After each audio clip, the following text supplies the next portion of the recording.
Olá, sejam bem-vindos ao Falando de Mercado, uma série de podcasts trazidos semanalmente pela Argos sobre os setores de commodities e energia no Brasil e no mundo. Eu sou Camila Fontana, chefe adjunta da redação da Argos no Brasil, e quem está comigo hoje é a Rebeca Gompertz, especialista em biometano e CBIOS da publicação Argos Brasil Gas Markets. O tema deste episódio é a polêmica em torno da lista de distribuidoras de combustíveis inadimplentes com as metas de descarbonização da Política Nacional de Biocombustíveis, conhecida como RenovaBio. Rebeca, qual que é o papel dessa lista de inadimplentes dentro da política de descarbonização do RenovaBio e por que essa publicação tem gerado tanta controvérsia? Bom, Camila, vou dar um passo para trás, explicar um pouco melhor o que é o programa RenovaBio e o que é o CBIO. O programa RenovaBio estabeleceu que as distribuidoras de combustíveis líquidos teriam que comprar uma meta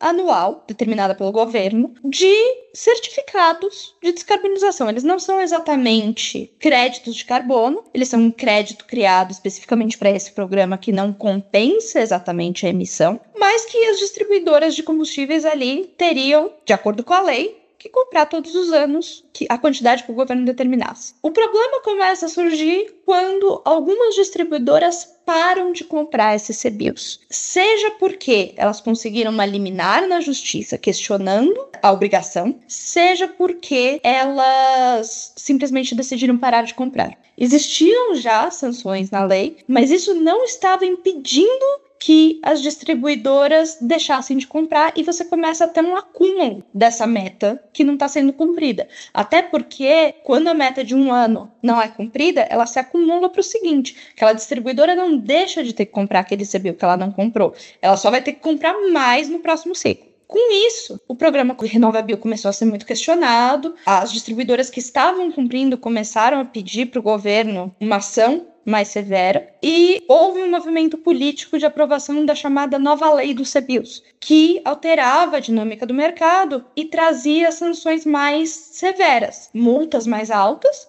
e com restrições comerciais.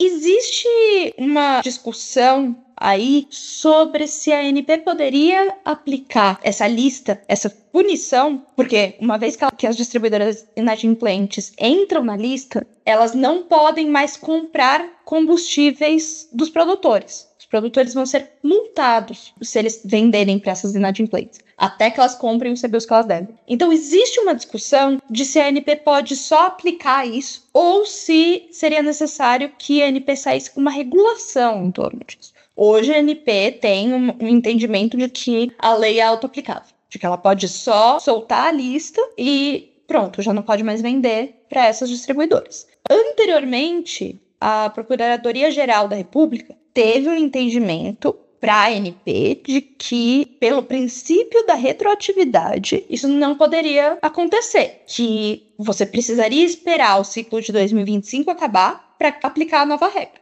Então você tem aí algumas idas e vindas do que se pensou sobre esse assunto. Com isso, claro, você vai criando uma certa controvérsia no mercado.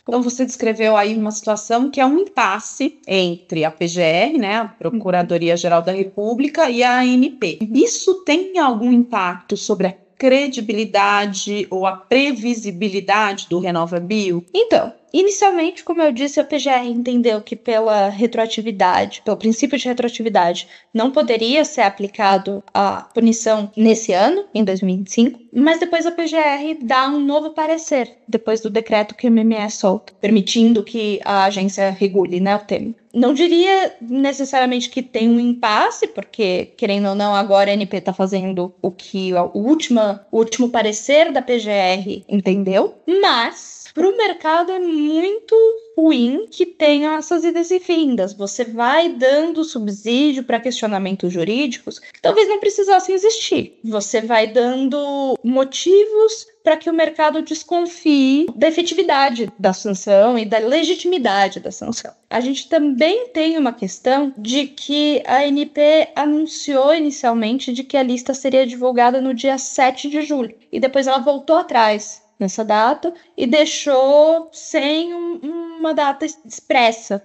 de divulgação. A ANP diz que vai ser divulgada em breve, a gente não sabe se em breve é esse mês, se é até o final do ano, a gente não sabe, mas fica um pouco essa dúvida. E esse vai e volta, ele cria uma sensação no mercado de, e aí? A ANP vai mesmo colocar em prática? Isso vai ser cumprido? Isso vai ser efetivo? Existe muita dúvida nesse sentido.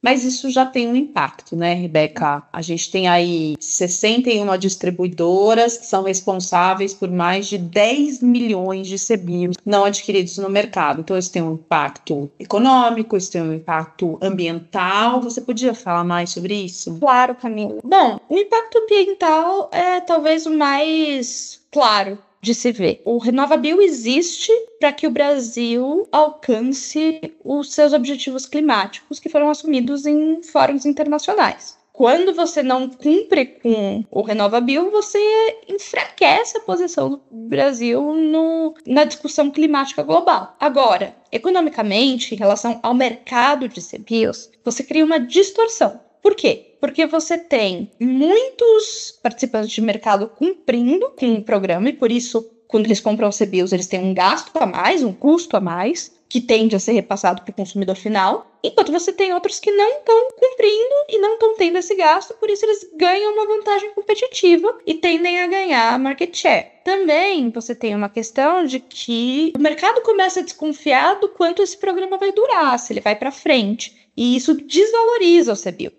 Então, a gente pode passar agora, você já falou do impacto ambiental, impacto econômico, e a gente tem que discutir um pouquinho melhor a questão jurídica. A gente tem liminares para 14 distribuidoras, isso de alguma forma deve afetar a eficácia dessa lista de inadimplentes e também, claro, o equilíbrio do setor em termos de competição.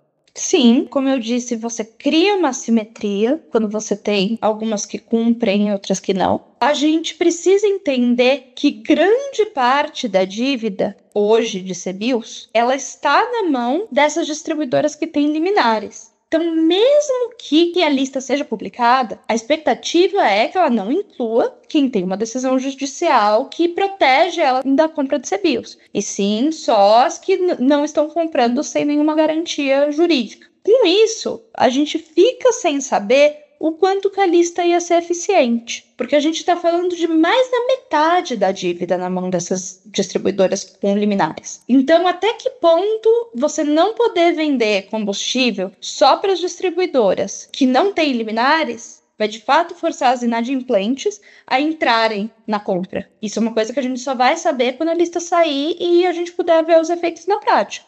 E a gente tem agora, falando de preço, né, dos CBIOS, a gente já cobriu aí uma série de aspectos, mas a gente tem a volatilidade do preço dos CBIOS. Isso é uma reação, na sua opinião, uma reação saudável do mercado ou é uma especulação que acaba sendo prejudicial? Eu acho que é um sinal de que o mercado responde aos incentivos regulatórios. É importante que a gente note que os principais devedores continuam fora do mercado, não existem relatos de que eles estejam comprando, não existe ninguém que saiba disso nesse momento no mercado, o que pode sugerir que esse seja um movimento especulativo. Dá-se a entender que os agentes estão apostando numa valorização futura, que no futuro a gente vai ter mais agentes entrando no mercado, tentando comprar essa dívida, que o preço vai crescer mais ainda e tentando se proteger desse aumento do preço.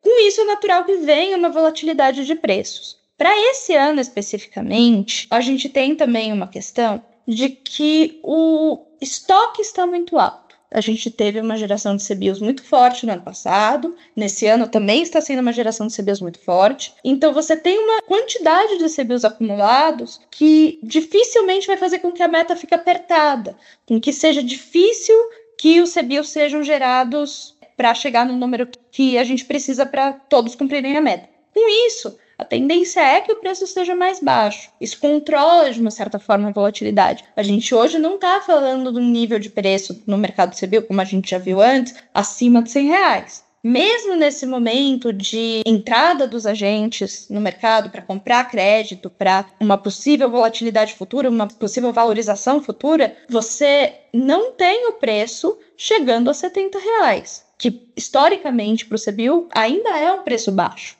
Então, é um momento que tem, sim, volatilidade, ao mesmo tempo que dificilmente você encontra alguém nesse mercado hoje que acredite que o preço vai chegar a R$100 ainda esse ano. Obrigada, Rebeca. Obrigada a você que escutou o nosso podcast. A Argos continuará trazendo para os ouvintes os principais desafios e oportunidades da transição energética, que é o tema de expertise da Rebeca. Se você quiser conferir outros episódios do nosso podcast, siga o Falando de Mercado nas maiores plataformas de streaming ou no site argusmedia.com. A gente volta na semana que vem. Até lá!